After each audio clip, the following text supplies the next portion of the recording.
Les articles d'Olivier Lafay.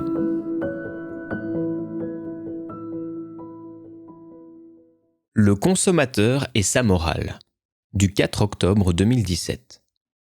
La méthode Lafay a bouleversé le monde du sport avec une approche originale qui, après 13 ans d'existence, commence à être bien connue du public. L'idée de départ est que, pour changer physiquement, et ce de manière durable, il faut rejeter la violence à l'entraînement. Il faut être doux avec soi-même.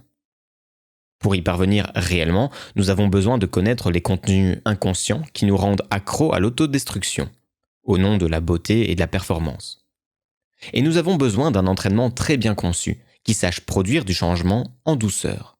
Autrement dit, nous avons en nous, gravés profondément, des ordres qui nous poussent à croire qu'il faut souffrir pour être beau ou belle, pour réussir quoi que ce soit.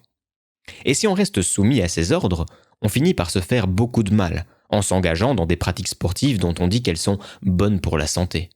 C'est le grand paradoxe du fitness de promouvoir ainsi l'autodestruction. Et à côté, on fera de la méditation, des automassages, et on prendra de nombreux suppléments pour récupérer. Mais quelles sont ces croyances qui nous manipulent à notre insu, inconsciemment, et qui nous amènent à, finalement, rater notre vie, à force d'être blessés, usés, en souffrance, au physique comme au moral? Qu'est-ce qui est gravé en nous et qui nous conduit à aller contre nos véritables besoins et à nous soumettre, avec joie, à des charlatans?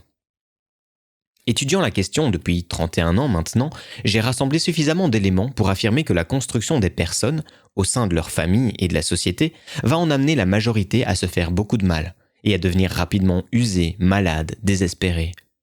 Psychologie, sociologie, biologie, cybernétique, neurosciences vont dans le même sens. Nous sommes formatés pour aller contre nos véritables besoins. Nous parlons beaucoup de santé, mais nous agissons constamment pour la détruire. Nous manquons cruellement de bon sens.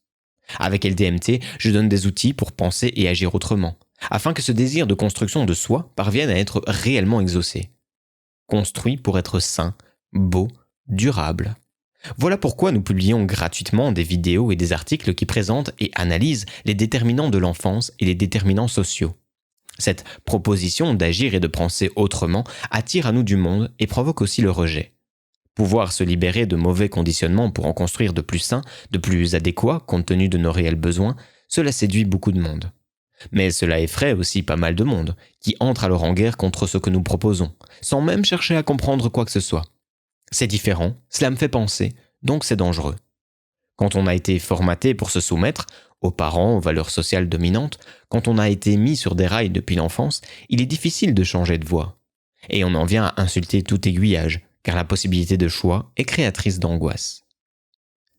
Si vous prenez un peu de recul, vous constaterez aisément que la plupart d'entre nous papillonnent d'une activité à une autre, d'un entraînement à un autre, d'un programme à un autre, d'une idole à une autre. Soit nous ne parvenons pas à nous poser, soit nous limitons notre engagement dans nos activités, et nous nous enfermons dans la rêverie. Un autre corps, un autre moi, une autre vie. Or, tout être vivant naît, se met à croître, se maintient, décline et finalement meurt. Qu'est-ce qui nous empêche donc de croître et de nous maintenir longtemps au mieux de notre potentiel? Qu'est-ce qui nous empêche de nous fixer sur une activité et de réellement progresser, sainement, et de maintenir nos acquis tout en étant bien dans notre peau? Réponse: la nature de cette activité. Les valeurs, théories affichées par cette activité. Et bien sûr, nos propres valeurs et mouvements à l'intérieur de nous-mêmes. Joie, peine, traumatisme, attente, frustration, rêve, etc. En bien et en mal. En effet, les valeurs proclamées par une activité, si elles sont celles de l'autodestruction, vont nous amener peu à peu à échouer. Nous allons fuir, mais nous trouverons une autre activité avec les mêmes valeurs, car nous avons été formatés pour aimer le forçage de notre nature, de notre corps, de notre âme. Nous pouvons aussi être tellement mal en nous-mêmes que nous irons jusqu'au bout, fidèles à une activité qui nous détruit, et nous proclamerons sa grandeur. Nous pouvons aussi adhérer à une activité comme la méthode Lafay, qui analyse nos conditionnements et cherche le véritable bien-être, la construction de soi en santé. Si nous n'avons pas trop de résistance enfouie, nous allons alors nous épanouir complètement, corps et âme. Mais si nous attendons d'être conduits au bonheur par le simple fait de s'intéresser quelque peu à nos conditionnements, nous allons être déçus de ne pas régler tous nos problèmes rapidement. Nous allons être déçus de ne pas arriver magiquement au bonheur. Au lieu de regarder en soi, de poser des questions pour savoir ce qui cloche et être guidé un temps vers des références utiles, nous allons considérer que la méthode Lafay est la cause de notre échec. Et nous allons lui en vouloir. Et le rejet va être violent avant de passer à autre chose, encore une fois. On change de méthode, de programme, comme on change d'homme, de femme, de voiture, de portable, etc. On consomme du changement. Et on crache plus ou moins violemment sur ce qu'on a adoré.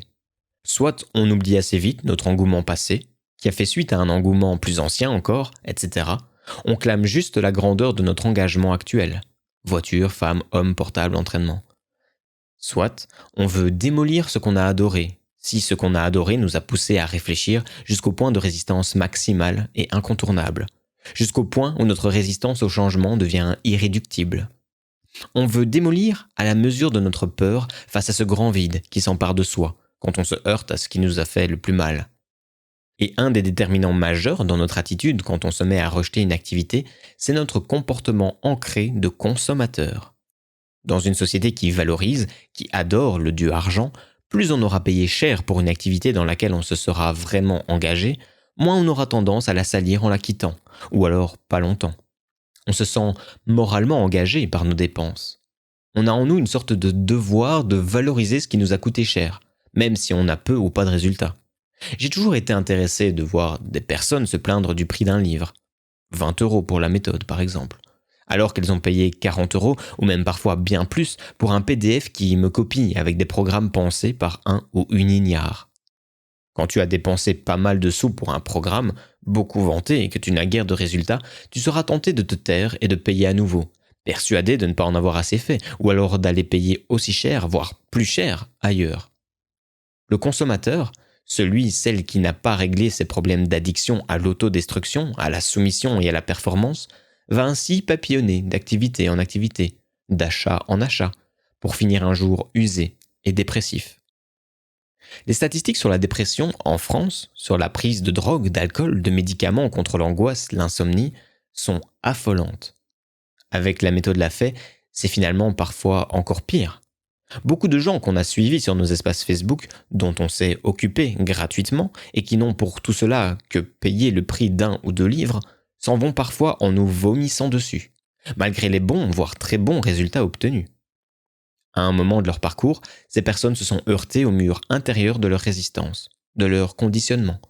Trop consommatrices, trop impatientes, instables, ces personnes ne peuvent envisager l'engagement de soi dans une transformation profonde. Le consommateur est superficiel. Il ne veut ou peut que rester à la surface des choses. Et si l'idée d'aller en soi pour se libérer agit au départ comme un nouveau gadget, un nouveau jouet, la crainte de vraiment s'impliquer rejaillit tôt ou tard. Et la fuite, l'inévitable fuite, se double d'une agression terrible contre nous. On retrouve ces gens, hier à fond pour nous soutenir, proches aujourd'hui de nos pires détracteurs, et clamant qu'ils ont enfin vu clair dans notre jeu, que nous sommes des manipulateurs. On aura beau leur demander en quoi fournir des tonnes de références scientifiques pour aider les gens à se faire moins de mal est de la manipulation, nous n'aurons jamais de réponse. Il s'agit juste pour ces gens de se protéger de leurs douleurs intérieures en les externalisant, en les projetant sur nous, qui avons pourtant passé des centaines d'heures à leur répondre gratuitement sans jamais leur faire le moindre mal. Sauf celui, on l'aura compris, de les amener à trop penser. C'est là qu'on reconnaît le consommateur. Celui ou celle qui est solidement arrimé à l'idéologie dominante du pouvoir par tous les moyens, de la superficialité, du culte de l'argent et de l'absence de moralité, tout en se proclamant Charlie et très moral.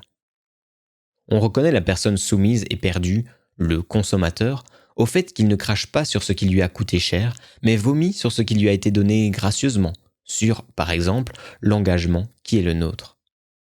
Le consommateur a un engagement moral envers ce qui lui a coûté, peu importe le réel plaisir qu'il en a tiré, la valeur réelle de ce qu'il a acheté, et il n'a aucun engagement moral envers le service gratuit et l'attention qu'on lui porte, s'il n'y a pas d'engagement financier important de sa part. Dans notre monde de guerre de tous contre tous, l'argent vous lie et vous oblige à certains comportements. On se sent redevable envers beaucoup d'escrocs, alors que la gratuité et la générosité, quoi qu'on en dise, sont méprisées. Gratuité et générosité n'ont aucune valeur pour celui ou celle soumis à l'idéologie dominante, quoi qu'il en dise officiellement. Le consommateur, c'est celui qui, parce qu'il a tout eu gratuitement, considère qu'il ne nous doit rien, ni considération, ni respect. Il n'a aucun engagement moral envers nous et peut même se comporter comme la dernière des ordures, nous attribuant sans complexe sa difficulté à vivre, ses échecs, et passant ainsi de l'amour à la haine sans jamais se remettre en question. Se demander pourquoi on brûle ce qu'on a adoré, vraiment, est exclu. S'interroger sur soi-même est exclu. On choisit la facilité, l'accusation infondée, le mépris et la haine, mais sans jamais se questionner sur soi. C'est bien normal et tellement prévisible, car c'est à cause de ce questionnement que la personne a décidé de fuir et d'accuser. Le consommateur est immoral.